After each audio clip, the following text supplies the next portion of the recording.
प्रश्नावली 3.3 का 8वां प्रश्न है एफ एक्स बराबर एक्स माइनस दो प्लस एक्स, और जिस नियम का उपयोग करके इस प्रश्न को बनाना है वो नियम है -3 से बड़ा एक्स और एक्स से बड़ा 3 है।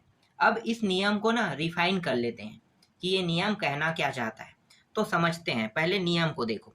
इस नियम को मैं यहाँ पे लिख लेता हूँ, -3 से बड़ा एक्स और एक्स से बड़ा बराबर 3, इस तरह से था। ठीक है, तो यहाँ पे देखो ये -3 है, पहले इन दोनों को समझते हैं। तो -3 से बड़ा क्या है? एक्स है। ठीक है, -3 से बड़ा एक्स। इसका मतलब ये है कि -3 के बाद -2 जो है ये -3 से बड़ा है, फिर -1 3 से बड़ा है, फिर 0 ये भी बड़ा रहेगा, फिर 1 भी बड़ा रहेगा, 2 भी बड़ा रहेगा, लेकिन अंतिम कहाँ तक जाना है आपको? 3 तक के जाना है। ठीक है, 3 तक के जाना है। अगर मैं 3 से ज़्यादा जाऊंगा तो x जो है, x का मान क्या हो जाएगा? बड़ा होने लगेगा। इसलिए x का मान मैं उतना ही ले सकता हूं जितना ये नियम कहता है।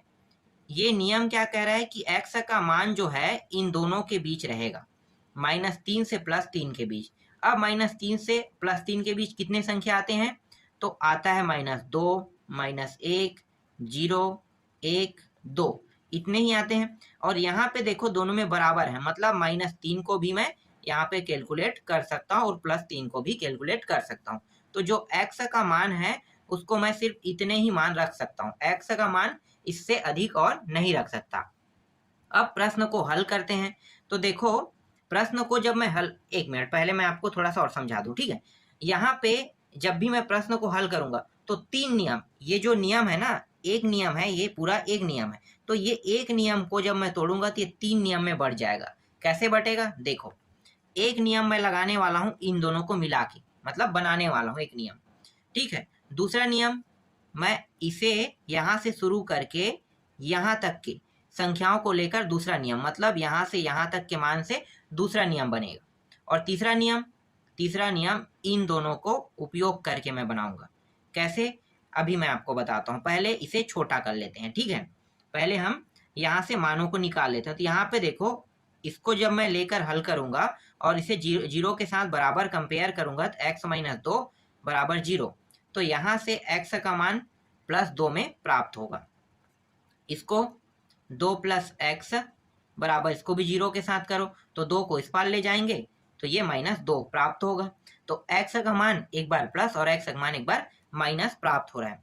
ये बहुत यूजफुल होगा। ठीक है, बहुत यूजफुल, ये नियम बनाने में काम आएगा। ठीक है, जो हमारा दूसरा बीच का नियम है ना, इसी से बन रहा है। लेकिन अपने हिसाब से आप नियम बना सकते हो, इसमें कोई रोक टोक नहीं रहता है। चलो पहला नियम बनाते हैं। पहले हल करो, एफ एक्स को हल करते हैं।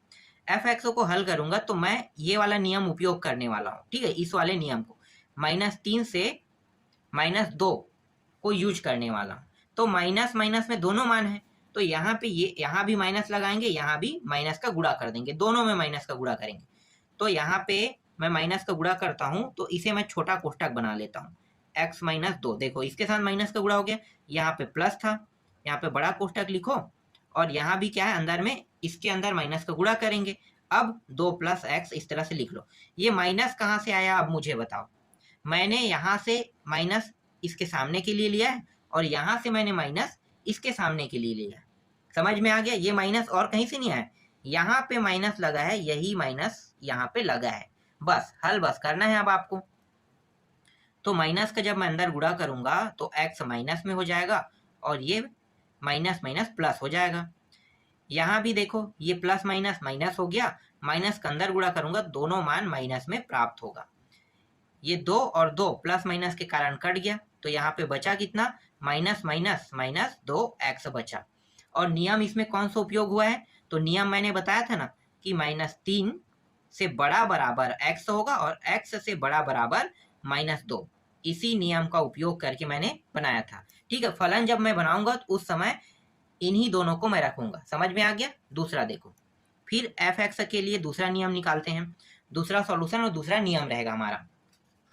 तो दूसरा नियम में मैंने बताया था कि -2 से +2 लूंगा। ठीक है, इसके अंदर सभी मान आते हैं, -2 से +2। तो आगे वाला जो मान है इसमें ये माइनस में रहेगा और ये मान प्लस के प्लस में रखेंगे, जैसे कि नियम कह रहा है। ठीक है, नियम माइनस से प्लस तक के जा रहा है, तो आगे माइनस में रहेगा और पीछे प्लस में रहेगा। तो यहाँ पे इसके साथ माइनस का गुणा और इसके साथ प्लस का गुणा रहेगा। तो माइनस का जब मैं गुणा करूंगा तो x माइनस 2 इसके साथ बस गुणा, और प्लस के गुणा इसके साथ करूंगा ना, तो जैसा है वैसा ही मान प्राप्त होगा। तो ये जैसा है वैसा रख देते हैं। माइनस का अंदर गुणा करो तो माइनस एक्स और माइनस माइनस प्लस 2, और ये 2 प्लस एक्स, ये और ये प्लस माइनस के कारण कट गया। तो यहाँ पे कितना प्राप्त हुआ, 2 और 2 4 प्राप्त हुआ। नियम कौन सा लगाया हूं मैंने बताया ना, माइनस 2 से बड़ा बराबर एक्स, एक्स से बड़ा बराबर 2। इस नियम का उपयोग मैंने किया है इसे हल करने के लिए। तीसरा देखो एफ एक्स, एक और लास्ट जो बचा है उसमें, तो देखो दोनों मान किस में होंगे, इस बार प्लस में होगा। तो ये जैसा है वैसा ही इसे देखो, इसे ये जैसा है वैसा ही उतार लेंगे। तो x minus 2 plus x plus 2, 2x यहाँ पे आ गया। यहाँ पे जो नियम यूज हुआ है वो 2 से बड़ा बराबर x, x से बड़ा बराबर 3, इस नियम का उपयोग हुआ है। अब फलन का निर्माण करते हैं। तो यहाँ पे लिखो, अतः दिए गए फलन को निम्नानुसार व्यक्त कर सकते हैं। कैसे व्यक्त करेंगे, तो देखो एफ एक्स बराबर, पहले में मुझे प्राप्त हुआ था यहाँ पे देखो माइनस 2x, और ये पूरा नियम लिखना है, माइनस 2x और नियम था माइनस 3x, और यहाँ से इससे बड़ा बराबर माइनस 2, इस तरह से ये था। दूसरा में देखो क्या प्राप्त हुआ, ये प्राप्त हुआ है 4, और ये कौन से नियम के तहत प्राप्त हुआ है, माइनस 2 से बड़ा बराबर x और x से बड़ा बराबर 2, और यहाँ पे देखो अंतिम वाला है 2x, तो यहाँ पे नियम लगा है 2 से बड़ा बराबर x और x से बड़ा बराबर 3, ये वाला नियम लगा है। तो देखो यहाँ पे एफ एक्स का मान प्राप्त हो गया। अब आसानी से मैं सारणी 1, सारणी 2, सारणी 3 निकाल सकता हूँ, बिल्कुल निकाल सकता हूँ। यहाँ पे x का मान मैं क्या क्या रख सकता हूँ, तो x का मान यहाँ से मैं माइनस 3 और माइनस 2 रख सकता हूँ, माइनस 3 और क्या रखूंगा, माइनस 2।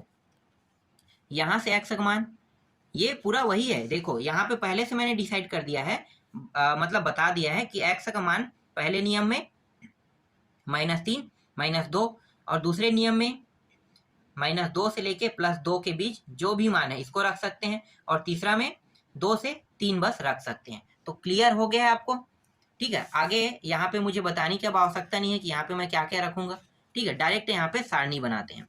तो इसे मुझे मानना होगा a, इसे b और ये c। जैसे कि प्रश्न को हल करते हैं वैसे यहाँ पे करेंगे। तो a के लिए हल करेंगे, तो a में देखो क्या दिया है, यहाँ पे पहले नियम को लिखना होता है, माइनस 3x और ये माइनस 2, ठीक है। इसे हम मानते हैं y बराबर ये कितना है, माइनस 2x दिया हुआ है। पहले मैं x का मान रखूंगा कितना, माइनस 3 रखूंगा। तो x बराबर माइनस 3 रखने पर तो y का मान कितना प्राप्त होगा, माइनस 2 गुणित माइनस 3 बराबर y बराबर यहाँ पे प्राप्त हो गया 6। अब दूसरी बार मैं कितना रखूंगा, दूसरी बार x का मान माइनस 2 रखूंगा, इतना। तो y का मान कितना प्राप्त होगा, माइनस 2 गुणित माइनस 2, तो y बराबर माइनस माइनस कितना हो जाएगा प्लस 4। तो यहाँ पे प्लस 4 प्राप्त हो गया। अब सारणी बना लो, तो यहाँ पे मैं सारणी बना लेता हूँ, सारणी 1। इस सारणी 1 में x y का मान रखो। तो x का मान जब मैंने माइनस 3 रखा तो y का मान कितना प्राप्त हुआ, 6, और जब मैंने x का मान माइनस 2 रखा तो y का मान कितना प्राप्त हुआ, 4, इस तरह से, ठीक है। अब दूसरा निकालो, b को हल करते हैं। तो यहाँ पे मैं बगल में कर लेता हूँ b, इसमें जो नियम लगा पहले लिख लेता हूं मैं, और इससे बड़ा बराबर 2, और y का मान कितना रखना है, मतलब y बराबर यहाँ पे देखो एफ एक्स y बराबर 4 रहेगा। तो x का मान क्या प्राप्त होगा, x का मान यहाँ पे कुछ नहीं रखेंगे क्योंकि यहाँ पे पहले से 4 दिया है, x नहीं दिया, तो x का मान रखते नहीं बन रहा है। तो डायरेक्ट आपको क्या रख देना है, कोई भी एक मान, उसके बीच का कोई भी मान रख लो। माइनस 2 से कहाँ तक दिया है, प्लस 2 तक दिया है, तो मैं उसके बीच के मान को ले लेता हूँ 0 को, तो x का मान यहाँ पे मैं 0 रख दूंगा, तो सारणी 2 यहाँ पे प्राप्त हो गया। कितना प्राप्त होगा? x का मान 0 और y का मान 4 प्राप्त होगा। तो उसे लिखने की जरूरत नहीं है सारणी 2 को, डायरेक्ट आप सी कर लो। ठीक है, सी में देखो, सी में क्या दिया है, तो यहाँ पे 2 से लेके 3 दिया है ना, और ये दोनों मान प्लस में है, तो 2 से बड़ा बराबर x, x से बड़ा बराबर 3, इस तरह से। तो y का मान कितना है? 2x है, और इसमें y का मान मैं 2 और 3 बस रख सकता हूँ। तो पहले मैं 2 रखता हूँ, तो x बराबर y का मान नहीं, x का मान रखेंगे ना 2, x का मान 2, तो y का मान कितना प्राप्त हो जाएगा? 2 गुणित 2, तो y बराबर यहाँ पे 4। दूसरी बार 3 रखूंगा तो y का मान कितना प्राप्त होगा? बराबर 2 गुणित ये 3 है ना, 2 गुणित 3 मतलब 6, तो y का मान 6 प्राप्त हो गया। सारणी बनाओ यहाँ पे, सारणी, इसे मैं 3 नाम दे देता हूँ क्योंकि सारणी 2 मैंने नहीं बनाया है, फिर भी सारणी 2 तो बन रहा है ना, तो यहाँ पे इसे इस तरह से कर लेते हैं, x और ये y। जब मैंने 2 रखा तो 4 प्राप्त हुआ, और जब मैंने कितना रखा? 3 रखा तो 6 प्राप्त हुआ, इस तरह से। अब ग्राफ बनाने वाले हैं, तो ग्राफ को भी मैं यहीं पे बना लेता हूँ, इस तरह से 1 2 3 4 5 6, 6 बिंदु यहाँ भी देंगे, 5 6, ठीक है, 6 बिंदु है यहाँ भी, इस तरह से 6, और नीचे भी 6। ये x है, ये x डेस है, ये y है, ये y डेस है। अब देखो, पहला जो सारणी है उसमें मान क्या क्या है? जब मैं -3 रखूंगा तो 6 प्राप्त होगा, तो माइनस वाला सीरीज देखो, तो ये माइनस वाला सीरीज है। ठीक है, तो माइनस वाला सीरीज x में माइनस सीरीज 1 2 3, ठीक है, -3 रहेगा, और -3 जब रहेगा तो मुझे y की ओर कितने स्थान तक चलना है? 6 स्थान तक, 1 2 3 4 5 6। अब दोनों को ना एक सीध में रख लेते हैं, तो ये 6 हो गया, यहाँ पे आ जाएगा यहाँ से, और ये ऊपर की ओर जाके यहाँ पे, दोनों जो है यहाँ पे टच होगा। ठीक है, कहाँ पे? इस बिंदु पे टच हो रहा है। इसके बाद देखो यहाँ पे क्या है, -2 रखने पर y का जो मान है वो 4 जाएगा, तो -2 में देखो तो ये माइनस वाला लाइन है, 1 और 2, 2 पॉइंट यहाँ पे आया। अब 4 पॉइंट मैं ऊपर सीढ़ी चढ़ूंगा, 1 2 3 4, 4 पॉइंट है, तो 4 और 2 को मैच करेंगे यहाँ पे। देखो यहाँ पे आ गया 4 और 2, तो यहाँ पे एक लकीर प्राप्त हो गया। इन दोनों लकीरों को जोड़ लो अभी। ठीक है, इस तरह से एक लकीर प्राप्त हो गया। अब दूसरा सारणी देखो, दूसरा सारणी में क्या है? दूसरा सारणी यहाँ पे मैंने बनाया तो नहीं, लेकिन y का मान 4 प्राप्त हो, x का मान 0, तो x का मान 0 मतलब यहीं पे रहेगा x का मान, लेकिन y का मान कितना है? 4 है, तो 4 लाइन ऊपर चढ़ेगा, 1 2 3 4, तो 0 और 4 यहाँ पे मैच होगा। ये वाला पॉइंट जो है ना 0 4 का है। ठीक है, 0 4 यहाँ पे आ गया। अब तीसरा सारणी देखो, 2 रखने पर 4 प्राप्त होगा, और 2 प्लस में है, तो मतलब x का मान 1 और 2, तो 4 अब ऊपर चढ़ो, तो 4 ऊपर चढ़ेंगे तो यहाँ पे आ जाएगा दोनों का, देखो ये 4 है और ये 2 है, दोनों को एक सीध में लाएंगे तो यहाँ पे बिंदु पॉइंट बनाएगा। और 3 रखने पर 6, तो देखो 1 2 3, x का मान 3, 3 रखने पर यहाँ पे जाएगा, ये 6 है ना, तो ये 6 यहाँ पे सीधा, और यहाँ पे ये दोनों के सीध बिंदु ये है 6, तो यहाँ पे इस तरह से प्राप्त होगा। अब इन दोनों को भी मिला लो, इस तरह से देखो, इस तरह से ग्राफ प्राप्त होगा। ग्राफ बन गया। अब बिंदु पॉइंट को लिख लो, तो ये जो बिंदु पॉइंट था 3 और 6 था, ये जो बिंदु पॉइंट है ये है 2 और 4 है, ये वाला जो बिंदु पॉइंट है ये है -2 और 4 है, +4 ना, और ये वाला जो है -3 और ये +6 है। अब इसमें देखो y का मान कौन रहेगा, तो y का जो मान है ये आगे x का मान है, और परास निकालने के लिए मतलब परिसर निकालने के लिए हमें y का मान ही चाहिए। x का मान प्रांत का मान होता है, और y का मान जो है वो परिसर का मान होता है। तो यहाँ पे परिसर कौन होगा? 4 4 6 6, तो हम 2 बार तो नहीं लिख सकते, 4 और 4 को, 6 और 6 को एक बार लिखेंगे, तो क्या लिखेंगे? 4 और 6 लिखेंगे। तो यहाँ पे लिखो परिसर बराबर 4 और 6, यही क्या है? इसका आंसर है। बहुत आसान था प्रश्न, मैंने बहुत ही बारीकी से आप लोगों को इसे समझा दिया है कि कैसे हम परिसर निकाल सकते हैं। अब आगे बढ़ते हैं, देखो दूसरा प्रश्न को। दूसरा प्रश्न क्या कह रहा है? दूसरा प्रश्न कह रहा है यदि f(x) का जो मान है वो कितना है? ए एक्स का वर्ग प्लस बी एक्स प्लस सी इस प्रकार है कि एफ एक्स प्लस एक बराबर एफ एक्स प्लस एक, तब ए और बी ज्ञात कीजिए। ए और बी का मान ज्ञात करना है। तो यहाँ पे जो एफ एक्स का मान दिया है मैं उसे लिख लेता हूँ। एफ एक्स का मान दिया है ए एक्स का वर्ग प्लस बी एक्स प्लस सी, ये दिया है। इसे मैं समीकरण 1 मान लेता हूँ। ठीक है, और जो चीज हमें निकालना है, ठीक है, तो क्या निकालना है? ए और बी का मान। तो इसके लिए हमें उपयोग करना होगा एफ एक्स प्लस एक का, और उपयोग करना है एफ एक्स प्लस एक का। इसका उपयोग करके हमें क्या करना है? ए और बी के मान को निकालना है। तो देखो यहाँ पे क्या लगा है? एफ एक्स प्लस एक है ना, यहाँ पे एक भी है। तो अगर मैं इसमें ये जो x है, x के जगह पे डायरेक्ट मैं कितना रख दूं? x के स्थान पे x प्लस एक रख देता हूं। ठीक है, तो इस पूरे मान में मुझे रखना होगा। तो यहां पे लिखो समीकरण 1 में x के स्थान पर x प्लस एक रखने पर, तो इसमें मैं रख रहा हूं जहां जहां पे x है वहां पे x प्लस एक आ जाएगा। तो f x प्लस एक यहाँ पे प्राप्त हुआ। यहाँ भी वैसे ही करेंगे, a और x प्लस एक इसका वर्ग प्लस b x प्लस एक और प्लस c, इस तरह से प्राप्त होगा। अब b का अंदर गुणा कर देते हैं और a का अंदर गुणा कर देते हैं। तो जब मैं a का अंदर गुणा करूंगा, पहले इसे तोड़ लेंगे ना, या तोड़ना नहीं चाहोगे तो ऐसे भी कर सकते हो, लेकिन तोड़ लेते हैं, ज़्यादा अच्छा रहेगा। तो पहले इसे तोड़ लेते हैं। तो ये हो जाएगा x का वर्ग प्लस एक प्लस दो x हो जाएगा तोड़ने पर, प्लस ये b का अंदर गुणा करते हैं तो बी एक्स प्लस एक और प्लस c। अब a का भी अंदर गुणा कर दो तो a एक्स का वर्ग प्लस a प्लस दो एक्स a हो जाएगा, और ये बी एक्स प्लस एक प्लस c, इतना हो जाएगा। अब यहाँ पे देखो एक्स एक्स वर्ग वाला कहीं पे दिया गया नहीं, तो जैसा है वैसा लिखो। अब यहाँ पे देखो और क्या है, यहाँ पे मैं देख सकता हूँ, एक सेकेंड, हाँ, एक्स के दो घात वाला देखो, दो घात बोलता हूँ, एक घात वाला देखो। तो ये दोनों क्या है? एक घात वाला है। तो एक घात वाला है तो एक्स को उभयनिष्ठ निकाल लो। ठीक है, उभयनिष्ठ निकालो तो बचा क्या? यहाँ पे 2a बचा और यहाँ पे बचेगा सिर्फ b।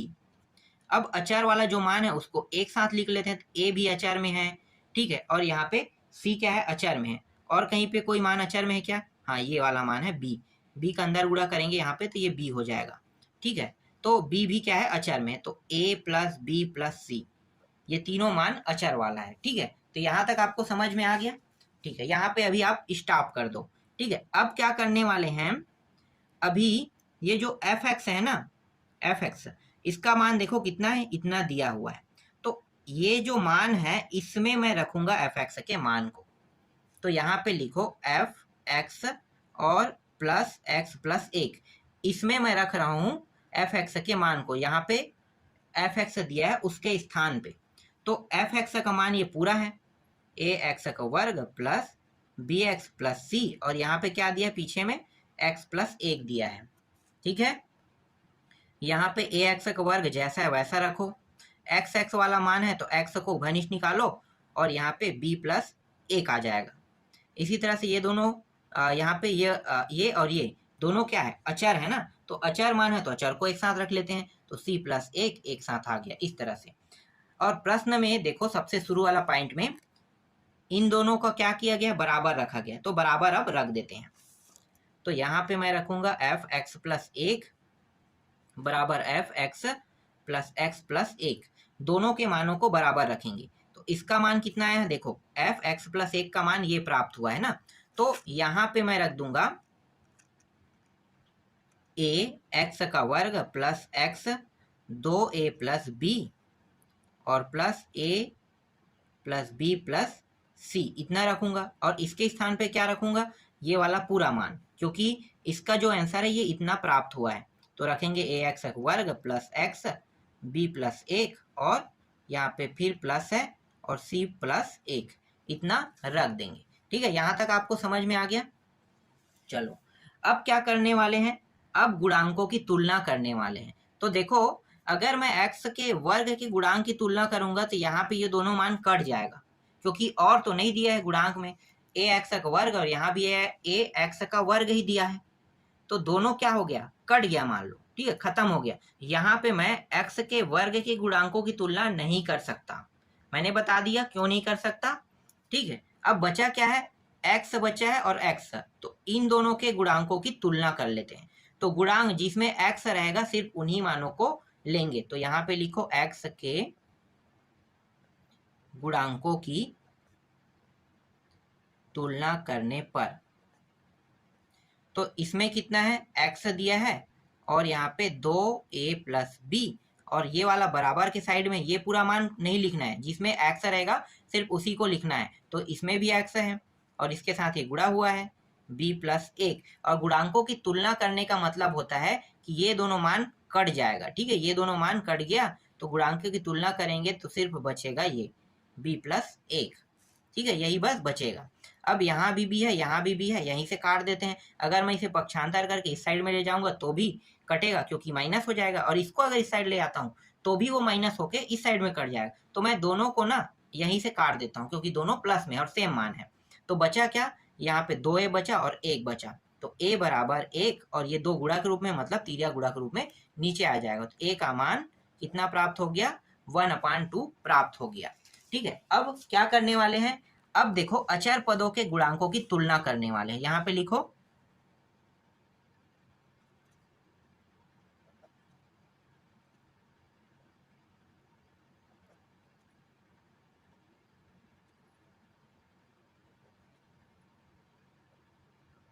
ठीक है। अचर पद, अचर पद में देखो ए बी सी यहाँ पे अचर पद है और यहाँ पे सी प्लस ए बस अचर है, तो लिखो ए प्लस बी प्लस सी अचर पद और यहाँ पे सी प्लस ए बस है अचर पद है, ठीक है। यहाँ पे देखो ये भी प्लस में ये भी प्लस में, यहीं से काट देते हैं। ए का मान कितना प्राप्त हुआ है देख लो, ए का मान 1/2, तो ए की जगह पे मैं रख दूंगा 1/2 और बी बराबर 1, इसको उस पर ले जाओ, तो 1/2 को उस पर इस साइड ले जाएंगे तो क्या हो जाएगा, -1/2 हो जाएगा। तो नीचे में देखो, इसके नीचे में कुछ नहीं, मतलब क्या, 1 है। अब यहाँ पे हर को देखो, हर बराबर है क्या, नहीं है, तो जब तक के हर बराबर नहीं होगा तब तक के ना तो ये जुड़ सकता है और ना ही घट सकता है, तो ये तभी जुड़ेगा और तभी घटेगा जब हर बराबर होगा। तो हर को बराबर करते हैं, बराबर करने का तरीका है कि ये जो 2 दिया है ना इस साइड में हर, इसका ऊपर नीचे यहाँ पे गुणा करेंगे, 2 और ये 2 गुणा हो गया। अब यहाँ पे जो हर दिया है ना 1, इसका ऊपर नीचे यहाँ पे गुणा करेंगे तो 1 और 2 का 2 ही प्राप्त होगा। अब देखो दोनों नीचे के मान बराबर हो गए, इसका मतलब ये है कि इसे मैं 2 बस अब लिख सकता हूँ, 2 - 1 ऐसे ऊपर को लिख सकता हूँ, और ये b। अब घटा दो तो b बराबर कितना प्राप्त होगा, b बराबर भी 1/2 यहाँ पे प्राप्त होगा, और ये दोनों क्या है, इसका आंसर है, ये इसका आंसर है और ये इसका आंसर है। इस प्रश्न में ए और बी के मान को निकालने के लिए कहा है।